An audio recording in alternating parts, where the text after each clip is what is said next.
Ate Edna nagpaalala tungkol sa BTS.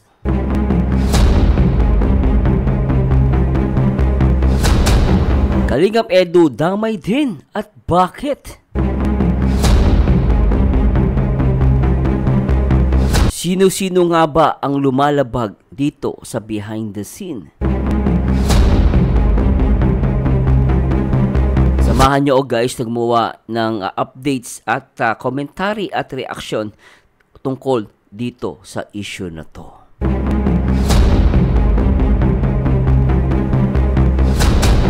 At samahan nyo guys at simulan natin.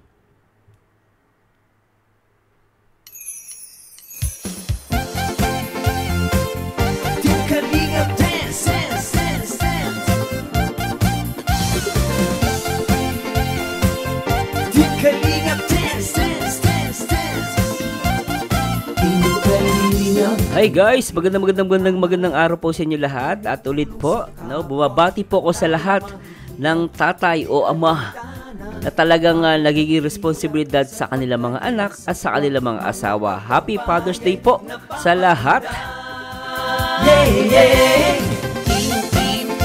At huwag natin kakalimutan palagi guys, One Kalingap, number 1. One Kalingap, One Family.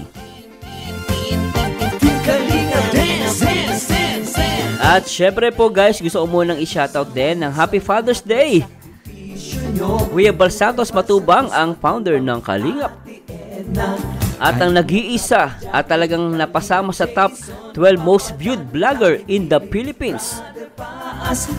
At nagpapa-viral ang gwapong-gwapo at talaga namang napaka-innovative sa kanyang vlog. Ang nag-iisa, Kalingap Rob. And of course, hindi natin kakalimutan palagi guys, ang nag-iisa din at kailangan respetuhin at sundin ang nag-iisang co-founder ng Kalingap, Ate Edna Vlogs. Always support sa kanyang live at mga uploads. Ang paglingap nyo sa mga. At ngayong araw guys, medyo medyo controversial itong pag-uusapan natin, no? At dito nga pinuna ni Ate Edna itong about sa BTS. Syempre, bago tayo mag-start, welcome ulit sa ating Kalingap Reports.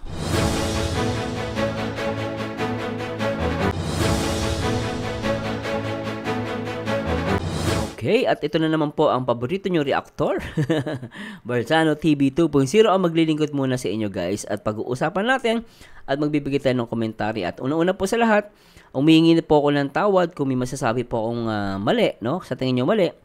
Pero pwede nyo po ako i-correct, pero in a nice way. Huwag naman sana po yung medyo foul. No? At syempre, lagi natin tatandaan, One Kalingap, One Family. Iwasan po natin ang pambabash, no? Kahit kanino. So anyway, no, syempre, no, pinapaalala ko lang po, no, let's have a big respect kay Ate Edna. Siya po ay co-founder. Huwag niyo gayahin yung mga tanga at mga bobo.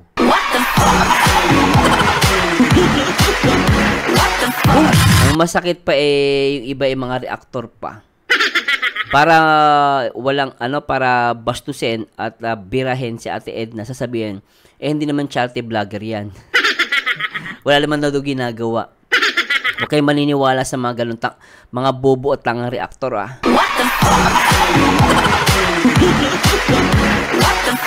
FYI, siya po ay co-founder ng Kalingap, no? Ibig sabihin, isa siya sa mga nagtayo nitong Kalingap. At asawa siya ni Kuya Bal na dapat respetuhin. Leader din pa rin yan.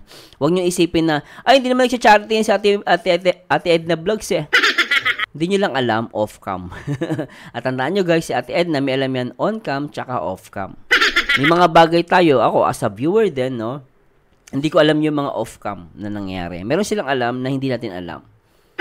No, sana po, respetuhin po natin si Ate Edna. But still, you have the rights na magkomento. Pero hindi ko ina-allowed na mambash kayo. Mali po yun. Be professional. At be open-minded, diba? Kaya iwas kayo sa mga reactor ng mga bobo tsaka tanga. Nasabi, hindi daw hindi daw parang inaalisan ng boses at inaalisan ng karapatan si Ate Edna. Mali po yun. No? Walang karespetuhan yung mga ganong bobo at tangang reaktor.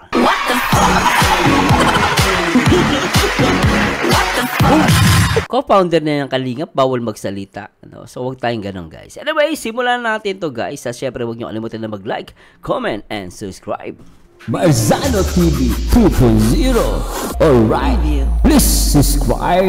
At simulan natin to, guys, at pakinggan natin si Ate Edna. At in 3, 2, 1, guys.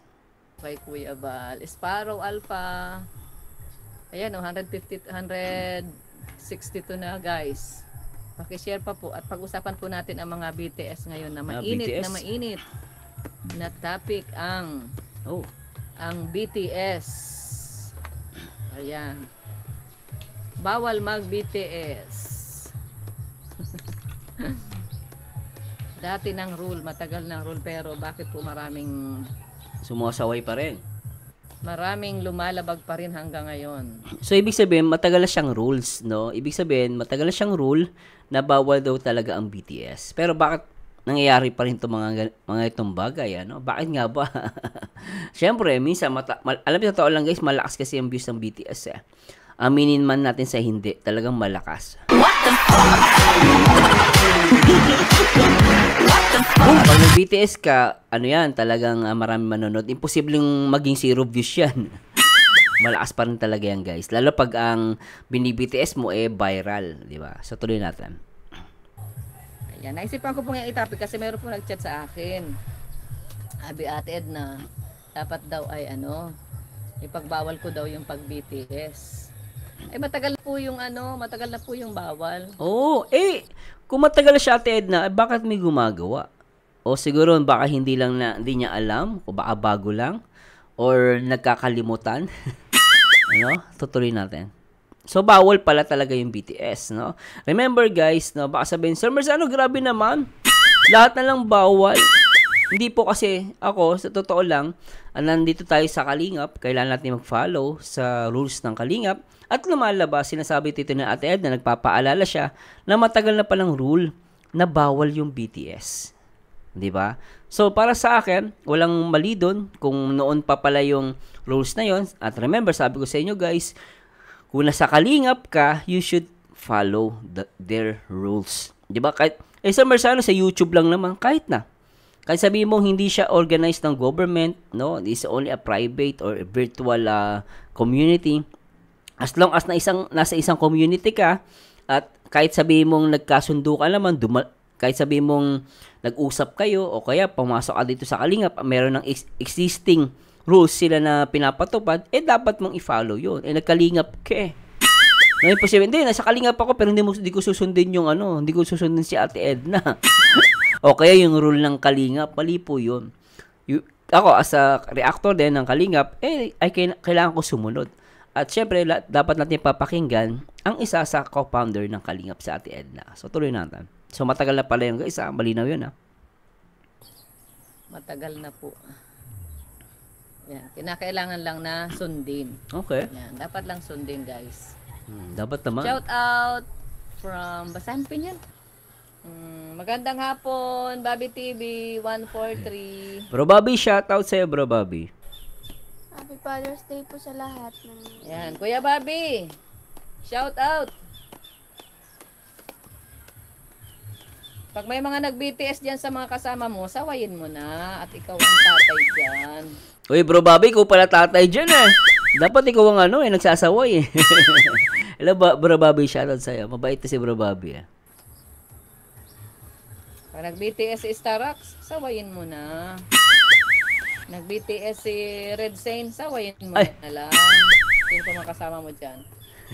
Nag-BTS si Jan, si Juan TV, sawayin na nyo, guys. Shout out. Ay, salamat po kay Berhilia Nasis. Okay naman yun. Pan-tuition na po si Pinyel. Hello, bro, Manny Villar, Mary Mar, Mix TV. Shout out. Si Pure Health. Pag nag-BTS si Pure Health, sawayin na nindo. Ayan. Ano po ba ang tinatawag na BTS? Behind the scene. Ayan. Yung mga behind the scene po natin ay sundin na lang. Sundin na. Huwag na magpaalam, sabi nga ni Kuya Bal. Kuya Bal, ay, alam na ito ni Kuya Bal, alam na ni Kuya Rab, nagpaalam naman kami. Sabi ni Kuya Bal, huwag kayong magpaalam dahil alam na ninyong bawal. Kung nagpaalam kayo, sure naman kayo ay papayagan talaga. So, ganun pala talaga guys. Kaya nagagawa kasi si Kuya Bal sa si Kalinga Prab, babait eh. No? Syempre hindi naman nila pwedeng tanggihan. Minsan, pag tinanggihan nila, baka sabihin mapagkamalian pa. Ngayon si Ate Edna, sinasabi niya na syempre, kahit anong mangyari, pakikinggan kayo at papayagan kayo ni Kuya Bal sa ni Kalinga Prab. No, kahit sabihin na nating bawal. Syempre, hindi ka naman tatanggihan. Ngayon, si Ate Edna talaga yung malakas yung loob na magsasabi nito.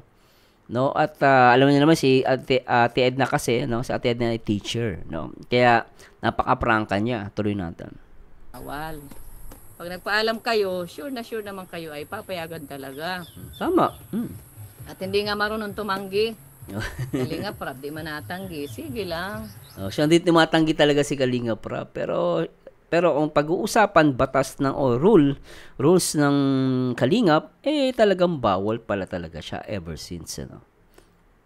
Kaya nasa inyo na po 'yon. Kayo na ang wag na mag-BTS. Ayun. Di ba, Pinyel? Opo. Naupo na lang. Ang cute ni Pinyel, no? Ang cute eh. Kita bata, nagaganda na ako sa batang to. Ang cute niya. Alam mo ang BTS niya? Ang BTS, Pinyel, yung behind the scene. Halimbawa, nagbablog kay si Kuya Bal, kay Beyonce. Tapos may mga vlog pa rin kay Beyonce. Oy, Marsano TV, shout out. Napoted na. Gandang hapon. Yun ang tinatawag na BTS. BTS, Ngayon, meron tayong scout mo, vlog mo. Kapag hindi ikaw ang naka-scout dyan, at iblinag mo yan, ang ibig sabihin dyan, ikaw ay lumalabag dun sa scout mo, vlog mo. At kapag sa oras na nagbablog sila at ikaw ay nakipag-vlog din, yun ang tinatawag na behind the scene. Behind the scene. Sabihin, nagbablog siya, binablog mo rin naman yung pagbablog nila, nagbe-behind the scene ka. Kaya nga behind, nasa likod ka, ganon. Nagtitsempo ka ng magandang anggulo para ma-video mo rin yung isang content na hindi naman sa'yo. So, bawal po yun. At kahit din naman yung mga reactors, puro reaction din ninyo dun sa mga behind the scene. Mga bini-BTS, di para na rin kayong nagbi-BTS. So parang sinasabi ni Ate Edna, no, as a reactor, kapag ni-react mo nga yung nagbi-BTS, parang nagbi-BTS din kami. Pero tama naman yung logic niya kasi parang tandaan nyo guys kasi ang reactor po, kami ay nagpo-promote, no? Automatic yan guys, kahit hindi na namin, guys, please subscribe, ganito, Kuya Bal, Kalinga Prab, etc. No, kahit hindi namin banggitin na mag-subscribe kayo sa kanila, as long as nag-promote kami ng kanilang o ni-react namin itong mga video nila, katulad nito, kahit hindi ko sabihin sa Ate Edna hindi mag-subscribe kayo sa kanya, as long as kinontent ko siya, lumalabas, pinopromote ko na siya guys. Ganon din po yun. No? Minsan hindi na namin kailangan, please subscribe kay Ate Edna. Hindi na po kailangan nun. Automatic po yun kasi ang gawain talaga ng reactor, minsan nagpapa-hype, ina-hype namin yung content, tapos pinopromote din namin kasi hindi magkakaroon ng ingay hindi magkakaroon ng hype tinatawag kahit sa mga showbiz gano'n, di ba, pag may pelikula, di ba, binibigyan nila ng hype, kaya tuwan-tuwa sila pag may vlogger, may reactor, pinag-uusapan yon, no, either negative or positive. Sabi nga nila, good or bad publicity is still a publicity, no, yun ang gawain ng reactor. So iba-iba kami ng pero in the first place, ang talaga yan, napopromote namin sila ngayon. Kaya kung ba't ko sinasabi yun, kung sinasabi ni Ate Edna, kung kami mag-react din ng behind the scene, parang nagbi-behind the scene din kami. At same time, para sa akin, parang pinopromote at pinapayagan namin yung mali. Bakit sa Marzano? BTS lang yun. Mali. Kasi may rules sila, mayroon silang existing rules, no, na bawal nga ang BTS. Ngayon, pag ni-react namin yon, no, pinopromote namin yung mali, yung bawal.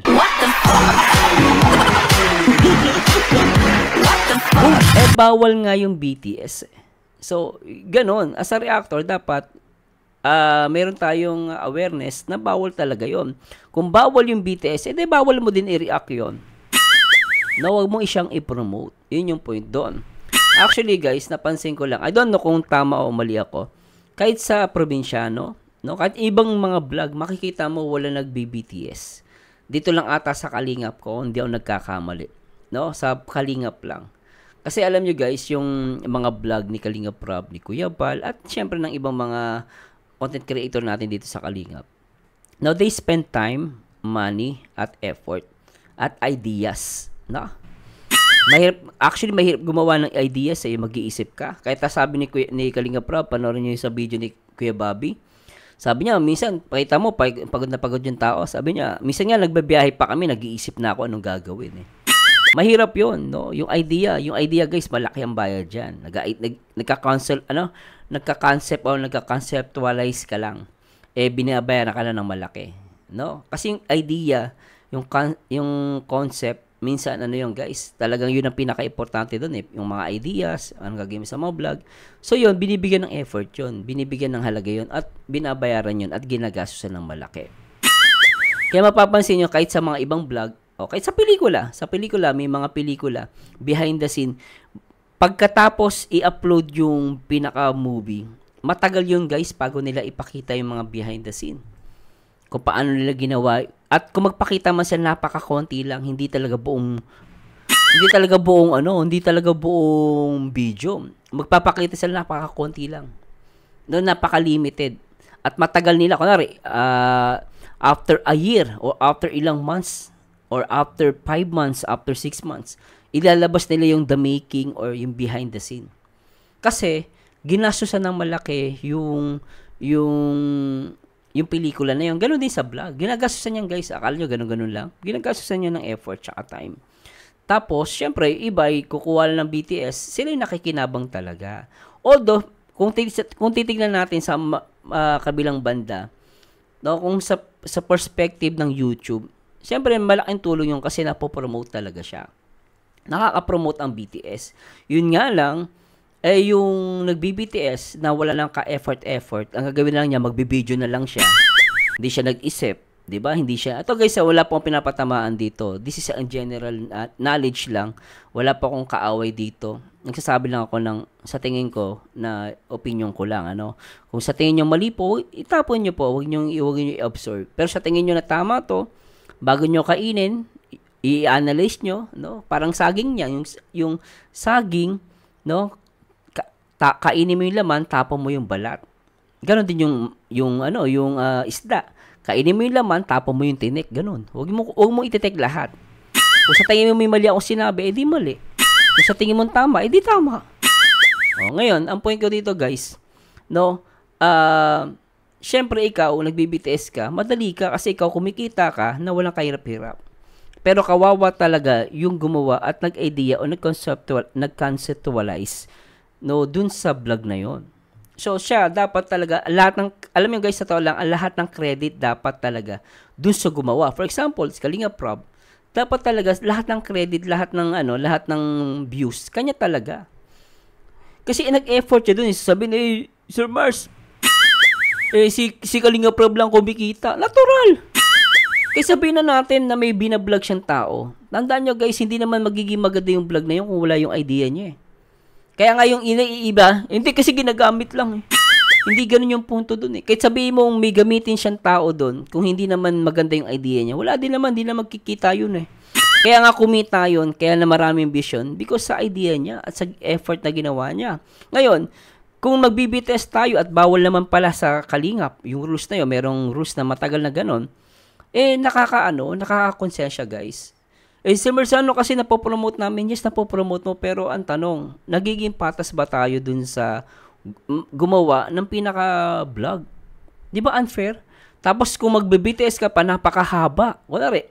Talaga kinuha mo na halos lahat. No? Kinuha mo na lahat ng behind the scenes. So, unfair yun dun sa gumawa. Na dapat talaga sa kanya lang ang credit. Pwede ka gumawa ng behind the scenes siguro after ilang months. After ilang weeks, ganun po ang rule. Pansinin niyo po kahit yung mga vlog. May mga, mga team payaman, o kaya sabihin na natin, probinsyano na lang para magkaide yung iba. Yung karamihan sa mga cast ng probinsyano mga vlogger. Pansinin niyo guys, mga vlogger, sikat na vlogger ang kinuha nila. Pero ang tanong ko, nakita niyo ba sila na nag-behind the scene? Mga vlogger yung guys pero hindi sila nag-behind the scene. Kasi alam nila yung ginagastos dun sa palabas na yun. Mga vlogger yung guys, pero makikita mo pag nag-vlog sila, nasa set lang sila. Yung sarili lang nila ang binibideo nila. O kami, nandito kami sa set. Pero pakita nila nasa set sila. Kaya nagpa-practice lang, napanood ko si Baby Giant kasi naka-follow kay Baby Giant. Hindi yun nagbi-BTS. Ang gagawin nun, naghahalutan sila nung cast, yung mismong cast, kung sino yun nandun yung mga cast nung yung mga tao dun sa palabas na yun, sa probinsyano. Naghahalutan sila, gumagawa sila ng vlog. Pero wala dun si Coco Martin, wala yung pinaka main cast. Wala si Coco Martin at sila Ivana, wala dun. Pero nagba-vlog lang sila, pero makikita mo na dun sila sa set. No, pero hindi sila nagbi-BTS. Kasi po, alam nila yung halaga nung effort nung ginagawa ni Coco Martin. Kasi dapat talaga sa kanya lang yung credit niya. Kaya minsan, may pelikula o may mga vlog, makikita mo yung behind the scene o yung mga, kahit yung mga funny moments sa huli ng video. At tama lang yun kasi, syempre, video nila, sarili ng video nila. Pero ikaw, magbi-BTS ka, ang haba-haba, tapos naka-gain ka ng malaki, ng views. Diba? Diba? So, tapos unfair talaga yun, guys. Sabi ko nga, not unless, kung gagayahin natin sa pelikula, kahit sa ibang mga vlog, sa ibang mga vlogger, makikita mo, wala nagbi-BTS talaga, guys. Dito lang sa Kalingap, nagulat ako. Meron talaga. At kung sabi ko nga, kung pwede naman pag-usapan niya, pwede niyong kausapin si Kuya Bal, si Kalingap Rob, baka pwede naman, makiusap kayo. Baka naman po pwede, kahit after ilang days, after 1 week, pwede namin gawin to. No, tapos konting-konti lang po yung namin. Pwede pag-usapan 'yan Naniniwala ako. Pero syempre, depende pa rin kay Kuya Bal yan, kay Ate Edna at kay Kalingap Rob. No, pero sinasabi ko nga sa inyo, guys, magiging unfair din naman talaga 'yan. Kaya pansinin niyo na lang, kayo na maghumusga, kayo na po ang tumingin sa paligid kung ginagawa yan ng ibang vlogger. Sa Kalingap lang most of the time ko napansin. At sabi ko nga, sa mga reactor, so tama lang yung panawagan natin, Edna. Kapag ni-react natin yun, edi parang kinukonsindi din natin. No? At pinopromote natin yung behind the scene. Sabi ko nga, guys, remember, sinasabi ko to kasi meron tayong rules sa Kalingap. Buti sana kung wala ang rules sa Kalingap, okay lang Larga. Kahit anong gawin mo, pwede.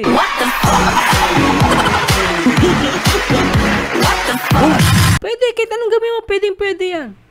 Kasi walang rules. May rules na sinasabi sa Ate Edna. O, diba? Co-founder yan.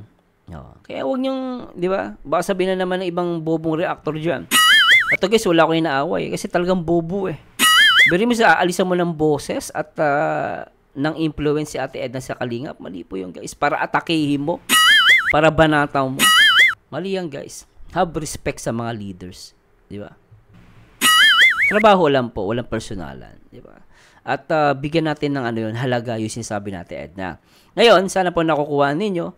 Kayo ba, papayag kayo na dapat si Kalingap Rob, si Kuya Bal lang talaga yung credit? O kaya syempre, meron yung rules din ng scout mo, vlog mo.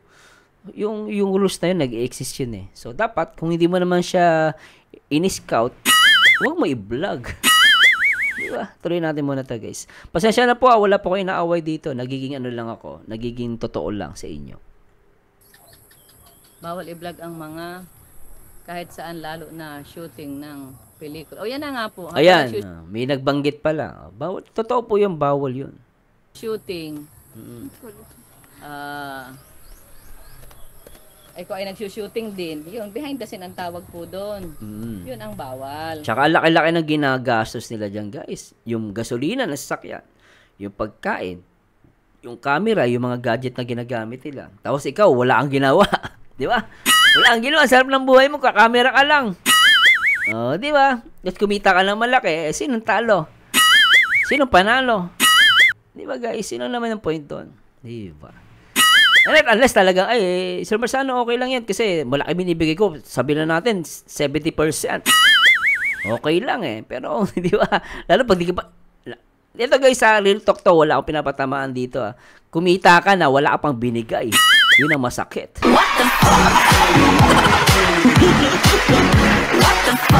Kaya yung unfair talaga yung guys, kay Kalinga Prab especially. No? At syempre sa mga ibang content creator. Ano? In general to guys, kahit sa kayo pumuntang community, a-apply itong sinasabi ko. Hindi na sa Kalingap to, kahit saan community ka pumunta, a-apply to. Tuloy natin. Tapos maunahan pa mag-upload yung Yan, mali yan. yung tunay Main. na may-ari nagko-content. Oh. Ito yung sinasabi ko kanina. Mauunahan pa. Pero sabi ko kasi guys sa pelikula, makikita mo yung mga behind the scene after a year. After 6 months. Yung iba nga, as in, wala. As in, wala silang BTS. No? Kasi, tsaka minsan, nawawala din yung intense ng video eh. Lalo, inunahan mo pa. Dapat talaga yan, totoo lang guys. Pwede naman i-allow yan, para sa akin pwede naman i-allow yan, kaya lang merong kondisyon. Huwag talaga yan i-upload before. Iuunahan mo, hindi po magandang yun. Hindi po magandang gesture yun. That's wrong for me. Ang BTS po, dapat talaga yan, huling-huli. Dapat nga, late pa yan ng ilang linggo eh. O kaya, months mo pa lalabas yan. Ganun po katindi yun guys, maniwala kayo. Lalo ko, nandun na yung hype ng video. Kunwari, in-upload siya. From the start, in-upload yan at mataas pa rin yung views niya. For example, tumaas yung views niya for the next 2 months. Sabi natin, maximum. Actually, hindi mo pa dapat pa rin yun eh. Pauunahin mo talagang palakasin yung video na nung pinaka-main eh. Yung gumawa ng vlog na yun eh. Dapat nga palakasin mo, pabayaan mo muna yun. And then, tsaka mo ilabas.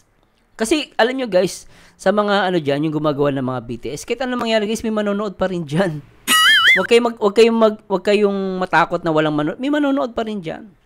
Di ba? Kahit papaano, may kita ka pa rin naman dyan sa BTS mo. Mag-BTS ka, pero sige naman, sabi na natin, after ilang months, then magpaalam kay Kuya Bal, kay Kalinga Prab. Kuya Bal, Kalinga Prab, pwede bang i-upload ko na to? Matagal naman na po ito eh. May manonood pa rin dyan, maniwala kayo guys. Kasi may mga ganung mga tao, kaya sabihin mong napanood nila sa vlog, panonoorin pa rin yung BTS ninyo. No? Pero guys, suggestion ko lang yan. Hindi ko sinasabing ganun nga ang gawin nyo. Pero pwede kayo makiusap kay Kuya Bal at kay Kalinga Prab. At naniniwala naman ako dun guys. Diba? So suggestion ko lang po yan Huwag nyo mapagkamalian. At maaari naman pong gawin yan. At makiusap tayo. Kung talagang gusto nyo mag-BTS at by public demand, sinasabi ng mga fans or ng mga viewers, Sir Mars, gusto namin ganun eh. O di, pakiusapan nyo yung nag-BTS na baka pwede, pakiusapan mo si Kuya Bal, si Kalinga Prab, at sabi nga ni Ate Edna, syempre papayag si Kalinga Prab, saka si Ate Edna, siguro, Kuya Bal, saka si Kalinga Prab, papayag sila. Pero maganda yan, i-discuss nyo kay Ate Edna na co-founder. At least, masasettle yan. Kung gusto nyo talaga mag-BTS. Pero para sa akin, disagree ako na unahan ninyo na i-upload ang BTS nyo. Mali po yan. Kawalang respeto po yan. Ako nagsasabi sa inyo guys. Hindi nyo ko kaaway. No? Pag-ibig ko sa inyo yan. Yun ang sinasabi ko. Sorry. Si Kuya JJ. Para, yan? Totoo lang po. Yan. Yan. Sabihan na rin si JJ. Kalingap JJ. Bawal mag-BTS. Ayan. Bakit po ipinagbabawal ang BTS? Kasi nakakabawas po yan sa... Hello kay Lucia Official. Good morning. Salamat sa tamsak. Kay Jeff Abante. Doon ako nag-ayaw kay Roel. Binibit si Rachel. At matagal ang issue yan Ano ba yan? Pati si Roel dinamay. Trixie. Si Rachel po kasi, vlogger na po siya. I-vlog man siya ni Roel, hindi na po yung BTS kasi... Iba na yun hindi na siya beneficiary. Yun yung point dun. Tingnan nyo guys pinagtanggol ni Ate Edna si Roel dito. Tama yun siya kasi Rachel. Diba? At ito guys, real talk lang. Diba? Yung mga ayaw kay Ate Edna. Ito na guys, sagot to. Tingnan nyo guys, pinagtanggol niya dito si Roel tsaka si Rachel. Ang tawag po dun ay collaboration. Oo, collab. Si Rachel po ay hindi na beneficiary hindi na siya beneficiary ni Kalinga Prab. Kalinga Prab. May sarili na po siyang channel. May sarili na siyang kita. So, ang pagsama ni Rachel kay Ruel, ang tawag na po doon ay collab. Vlogger to. Vlogger. Yan sa mga basher dyan sa mga hindi nakakaintindi, si Rachel po ay vlogger na. No? At pwede sila mag-collab. So, iba po yung beneficiary. Ayan malinaw kay Ate Edna. To vlogger yan. Pwede po yun. Jeff Abante, shout out. So anyway guys, try na naman natin na i-push yung mga comment dito guys. Actually may mga nag-comment dito. At kayo kung bakit ko nasabi na dinamay dito si Kalingap Edu. Dito ako natuwa sa portion na to. So try natin basahin to guys. No, sabi ni Ledger Tassi, si Edu lang talaga sa kalam. Hello Ate Edna, saan ba yun? Wag yan yung Ayan, ito si Jade86. Sina Edu at Kuya Andy, bet ko kasi hindi sila nakikisakay sa BTS. Talagang maakyat po sila sa bundok para mag-scout at tumutulong. Ito po, actually, mayroon po isang comment ako na gustuhan dito na sinasabi talaga nila. No? Karamihan dito guys, pinuli si Kalingap Edu. No? Sabi ni Mavika, Mavi Cabrera. Si Kalingap Edu at Kalingap Dan ako saludo kasi pag binigay nila kay Kalingap Rab, ang na-scout nila, hindi nila talaga binablog, may respeto talaga sila. Ayun, no, yung totoo to guys, no, natuwa din ako kay Kalingap Edu, at never ko nakita si Kalingap Edu na nag-BTS ng EDC. Doon ako humanga. May nag-comment dyan guys, hindi ko na nakita, no. Pero yung kay Kalingap Edu, nabilib po ako dito dahil totoo po yun, napansin ko si Kalingap Edu, totoo siya pwede siya mag-BTS pero never niya ginawa. Kasi alam niya yung rules. At si Kalingap Dan, alam nila yung rules na bawal ka mag-BTS. Diba? Matagal ng rules pala yan na bawal. At nga nangyari nga lang, sabi natin Edna, syempre papayag si Kuya Bal at si Kuya Kalingap Rob. No? Pero sana nakikita niyo yung essence dito guys. At syempre ako, kudos kay Kalingap Edu. No? Dahil talagang nakita ko sa kanya, hindi talaga siya nag-BTS. No, kahit sa EDC, never ko siya nakita guys. Talaga nag-focus lang siya sa pagbablog din ng sarili niya, no? Pero nandun siya kay Kalingap Rab, nakasuporte siya. Sana gawin ng iba yung ginagawa ni Kalingap Edu. No, kaya hindi man perfect, at least nag-try tayo na gayahin si Kalingap Edu at si Kalingap Dan. No, talagang hindi sila sumuway dun sa rules na yon. So sa BTS, dun sa rules na scout mo, vlog mo. So anyway, sana po ay okay, siguro konting lang po reaction video, no? At sana po ay kung may nasabi po ako, i-correct niyo po ako. Pero para sa akin, okay sa akin dito yung komento ni Ate Edna. Sana po nakikita niyo yung point dito. Sana sabay-sabay natin at samahan niyo ako na suportahan natin ng 100% itong Kalingap. Especially si Kuya Bal Santos Matubang at Kalingap Rob. Kasi kung si Kalingap Rob ay hina ang views, si Kuya Bal, hina ang views, lahat tayo babaksak. So, pag pinaangat natin ang leader, o pinaangat natin si Kuya Bal, pinaangat natin si Kalingap Rob, no, lahat tayo makikinabang. Hindi lahat tayo talo. Pero kung iisipin lang natin ang sarili natin dito sa Kalingap, walang mangyayari. No, sana po, no, Marzano TV, sana po huwag kayo magalit sa akin. Ginagawa ko lang yung trabaho ko. At the same time, sa mga nambabash kay Rachel, kay Ruel, sana po tigil nyo na yan. No, at sinabi na Ate Edna rito, si Rachel po ay vlogger na. Kaya okay lang yan i-vlog. Hindi siya beneficiary. Anyway guys, maraming salamat sa Diyos. Sana po yung nag-enjoy kayo at may natutunan kayo. At kung may mali po ako, please let me know. At please comment down below guys kung ano masasabi nyo dito sa ating upload. No? At for sure guys, marami kayong masasabi dito. Diba? Anyway guys, this is Marzano again, and to God be the glory guys. Bye-bye po. Ang pagtulong nyo ay inspirasyon sa lahat ng henerasyon. Ituloy mo lang, Kuya Val, gawin ang adhikaing pinapangarap. Ang pag-iingat ng Diyos naway laging sumainyo. Team Kalinga, dance, dance, dance. Kalinga, Kalinga, dance, dance, dance.